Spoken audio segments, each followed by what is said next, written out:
When we connect capacitors, we have two main methods, either to connect them in parallel or to connect them in series. This is called parallel wiring of the capacitors.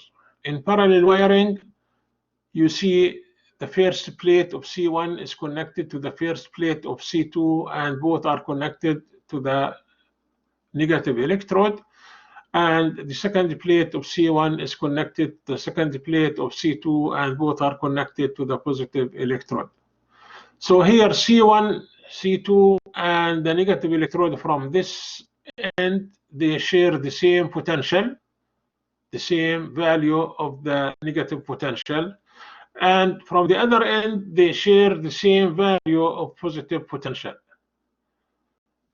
That is to say, the potential difference between the plates of C1 is the same as the potential difference between the plates of C2. It is the same as the potential difference between the two electrodes of the battery. Now, you have delta V1 equal delta V2 equal delta V. That is for the potential difference, but the charges are not the same. Each capacitor will have its own charge. Each capacitor will have its own charge. So the total charge is conserved, as we know. The total charge equals Q1 plus Q2. That would be the total charge. Now we use the equation for charge. It is CV. So Q1 is C1V and Q2 is C2V. And for the equivalent capacitance, this is the equivalent capacitance. This capacitor can replace these two capacitors in parallel. We call it equivalent capacitance. So the charge in the equivalent capacitor equals the equivalent capacitance multiplied by delta V. When we put these things together, divide by delta V, because delta V1 equals delta V2 equals delta V. So we can take delta V out. We end up with C equivalent equals C1 plus C2. This is the nice result. So whenever you have capacitors connected in parallel, the equivalent capacitance is just the addition of the individual capacitances in the circuit.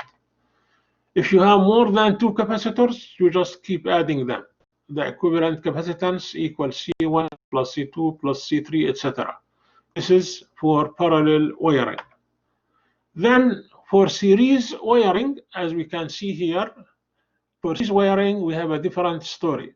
For series wiring, charge is the same, but the potential difference is split. So C1 has its own potential difference, C2 has its own potential difference, but Q is the same Q.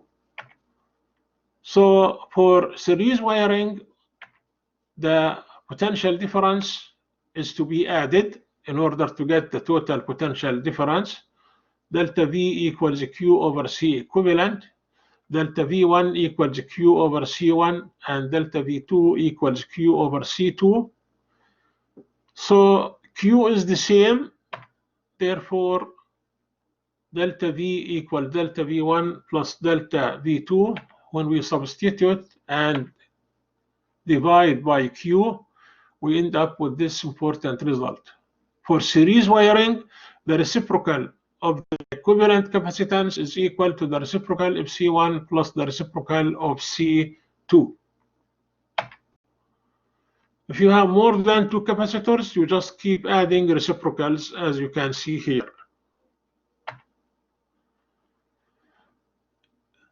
A capacitor is designed so that one plate is large and the other is small. If the plates are connected to a battery, so you have a parallel plate capacitor, the smaller area will determine the size of the capacitor plate. We don't care about the bigger area. So the large plate has a greater charge than the small plate. The large plate has less charge than the small plate. The plates have equal but opposite charges. Option 3 is the right answer.